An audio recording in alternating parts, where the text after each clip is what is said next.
പിതാവിനും പുത്രനും പരിശുദ്ധ റൂഹായ്ക്കും സ്തുതി. ശൂനോയ നൊയമ്പിന്റെ ദിനം ഏറെ ശ്രേഷ്ഠവും വിശുദ്ധ മാതാവിന്റെ മധ്യസ്ഥം ഏറെ അനുഗ്രഹവുമാണല്ലോ. മർത്തമറിയ സമാജം അംഗം എന്ന നിലയിൽ വിശുദ്ധ ദൈവമാതാവിനെ പറ്റി പറയുവാൻ കിട്ടിയ ഈ അവസരത്തെ ഓർത്ത് ദൈവത്തെ സ്തുതിക്കുന്നു. ദൈവം തന്റെ പുത്രന് മാതാവായി തിരഞ്ഞെടുത്ത കളങ്കമറ്റ കന്യകയാണ് പരിശുദ്ധ മാതാവ്. ദാവീദ് രാജാവിന്റെ കുടുംബത്ത് ജോയാക്കീമിന്റെയും അന്നയുടെയും മകളായി ജനിച്ച മറിയം വിശുദ്ധരിൽ ഏറ്റവും ശ്രേഷ്ഠയാണ്. കാൽവരി കുരിശിൽ കിടന്നുകൊണ്ട് കഠോര പീഡകൾ സഹിച്ച് മരിക്കാൻ പോകുന്ന സമയത്താണ് യേശു തന്റെ മാതാവിനെ ലോകത്തിന് മുഴുവൻ അമ്മയായി നൽകിയത്. ശരിയായ ഭക്തി ജീവിതത്തിന്റെ മാതൃകയാണ് പരിശുദ്ധ ദൈവമാതാവ്. അതുപോലെ തന്നെ വിശ്വാസ സമൂഹത്തിന് എപ്പോഴും ദൈവസന്നിധിയിൽ മധ്യസ്ഥതയുടെ ഏറ്റവും പ്രധാനപ്പെട്ട ഭാഗം പരിശുദ്ധ ദൈവമാതാവാണ്. എല്ലാ ശുദ്ധിമാന്മാരെക്കാളും ശുദ്ധിമതികളെക്കാളും പരിശുദ്ധ ദൈവമാതാവിന്റെ മധ്യസ്ഥതയ്ക്ക് സഭ വളരെ പ്രാധാന്യം നൽകുന്നു. പരിശുദ്ധ ദൈവമാതാവിനെ കുറിച്ച് വിശുദ്ധ വേദപുസ്തകത്തിൽ നിന്നുള്ള ചില ചിന്തകളാണ് ഞാനിവിടെ പങ്കുവയ്ക്കാൻ ഉദ്ദേശിക്കുന്നത്. ഉൽപ്പത്തി മുതൽ വെളിപാട് വരെയുള്ള തിരുവചന ഭാഗങ്ങളിൽ ദൈവമാതാവിനെ കുറിച്ചുള്ള പരാമർശനങ്ങളുണ്ട്.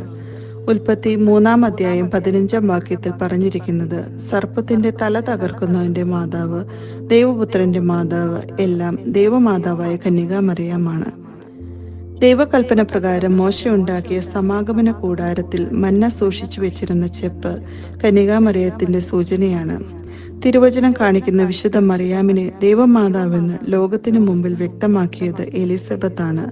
വിശുദ്ധ ലൂക്കോസിന്റെ സുവിശേഷം 1-ാം അധ്യായം 43-ാം വാക്യത്തിൽ എന്റെ കർത്താവിന്റെ അമ്മ എന്നാണ് മറിയത്തെ വിളിക്കുന്നത്. വിശുദ്ധ വചനത്തിൽ കാണപ്പെടുന്ന ദൈവമാതാവിന്റെ ശ്രേഷ്ഠതകളെ നോക്കുമ്പോൾ അനുസരണയുള്ള മാതാവ്, സഹനത്തിന്റെ മാതാവ്, കരുണയുള്ള മാതാവ്, ഭാഗ്യവതിയായ മാതാവ്, ഹൃദയം തകർന്നവന്റെ മാതാവ് എന്നെല്ലാം വിശേഷിപ്പിക്കുന്നു. വിശുദ്ധ ലൂക്കോസിന്റെ സുവിശേഷം 1-ാം അധ്യായം 38-ാം വാക്യത്തിൽ അനുസരണയുള്ള മാതാവ് എന്ന് സൂചിപ്പിക്കുന്നു. ദൈവപുത്രന് മാതാവാകുവാൻ മറിയാമിനെ തിരഞ്ഞെടുത്തു എന്ന സന്ദേശം കേട്ടപ്പോൾ മറിയം പൂർണ്ണമായി അനുസരിച്ചു. നിന്റെ വാക്കുകൾ പോലെ എനിക്ക് ഭവിക്കട്ടെ എന്നാണ് മറിയം മറുപടി നൽകിയത്.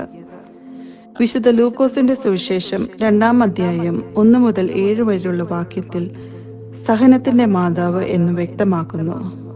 യോസേഫിനോട് കൂടി പൂർണ്ണ ഗർഭിണിയായ മറിയം ആരംഭിക്കുന്ന യാത്ര കാൽവരി കുരിശിന്റെ ചുവട്ടിൽ അവസാനിക്കുമ്പോൾ ആ ജീവിതത്തിൽ ഉടനീളം സഹനത്തിന്റെ വഴിയിലൂടെയായിരുന്നു. വിശുദ്ധ യോഹന്നാന്റെ സുവിശേഷം 2-ാം അധ്യായം 3-ാം വാക്യത്തിൽ കരുണയുള്ള മാതാവ് എന്ന് വിശേഷിപ്പിക്കുന്നു. കാനാവിലെ വിരുന്നുവാഴിയുടെ ഭവനത്തിൽ മറിയാമിന്റെ കാരുണ്യം കൂടുതൽ വെളിപ്പെടുത്തുന്നു. വിശുദ്ധ ലൂക്കോസിന്റെ സുവിശേഷം 1-ാം അധ്യായം 46 മുതൽ 55 വരെയുള്ള വാക്യങ്ങളിൽ ഭാഗ്യവതിയായ മാതാവാണ് എന്ന് കാണിക്കുന്നു. പ്രവചനങ്ങളിൽ വെളിപ്പെട്ട ദൈവപുത്രനും മാതാവാകുവാൻ ആഗ്രഹിച്ച് തലമുറകളിൽ നോമ്പ് നോറ്റ് കാത്തിരുന്ന അനേക സ്ത്രീകളിൽ ദൈവം സംപ്രീതിയായത് മറിയാമിൽ മാത്രമായിരുന്നു. താൻ ദൈവത്താൽ തിരഞ്ഞെടുക്കപ്പെട്ടവളാണെന്ന് മറിയാം മനസ്സിലാക്കിയപ്പോൾ അവൾ അഹങ്കരിക്കുകയല്ല, വിനയപ്പെടുകയായിരുന്നു. അവൾ ഹൃദയത്തിന്റെ അഗാധത്തിൽ നിന്ന് ദൈവത്തെ പാടി സ്തുതിച്ചു. വിശുദ്ധ ലൂക്കോസിന്റെ സുവിശേഷം 2-ാം അധ്യായം 35-ാം വാക്യത്തിൽ ഹൃദയം തകർന്നവന്റെ മാതാവ് ദൈവമാതാവ് എന്ന് മനസ്സിലാക്കാൻ പറ്റുന്നു. ദേവാലയത്തിൽ ശിശുവായ യേശുവിനെയും കൊണ്ട് എത്തിയ യോസേഫും മറിയമും വിശുദ്ധ ശെമയോന്റെ വാക്കുകൾ കേട്ട് ധന്യരായി. ഈ ശിശു ദൈവപുത്രനാണെന്നും നിനക്ക് ഒരു വാളിന്റെ മുറിവ് ഹൃദയത്തിൽ ഉണ്ടാകുമെന്നും വെളിപ്പെടുത്തി. പട്ടുപരവതാനി വിരിച്ച പാതയായിരുന്നില്ല മറിയാമിന്റെ ജീവിതം. സ്വന്തം മകനെ ഒരു യാത്രയിൽ കൈവിട്ടു പോയ സംഭവം മുതൽ അവന്റെ പീഡാനുഭവത്തിന്റെയും കുരിശുമരണത്തിന്റെയും സമയം വരെയുള്ള ഓരോ അനുഭവങ്ങളും ഹൃദയഭേദകങ്ങളായിരുന്നു. ഇത്രത്തോളം മകനെയും കുടുംബത്തെയും സ്നേഹിച്ച ഒരു മാതാവില്ല. ഇതാ നിന്റെ മാതാവ് എന്ന് പറഞ്ഞ് യോഹന്നാനെ ഏൽപ്പിച്ചതു മുതൽ കന്യകാമറിയം എല്ലാവർക്കും മാതാവായി. വിശുദ്ധ മറിയാമിന്റെ സംരക്ഷണം യോഹന്നാനും ശിഷ്യ സമൂഹവും ഏറ്റെടുത്തു. അവൾക്ക് ദൈവമാതാവ് എന്ന പദവി നൽകി. മരണസമയത്ത് അമ്മ തന്റെ മകനായ യേശുവിനോട് ഒരു കാര്യം മാത്രമേ അപേക്ഷിച്ചുള്ളൂ. മകനെ, എന്റെ പേരിൽ ആരെങ്കിലും നിന്നോട് ചോദിക്കുന്നത് നീ നൽകണം.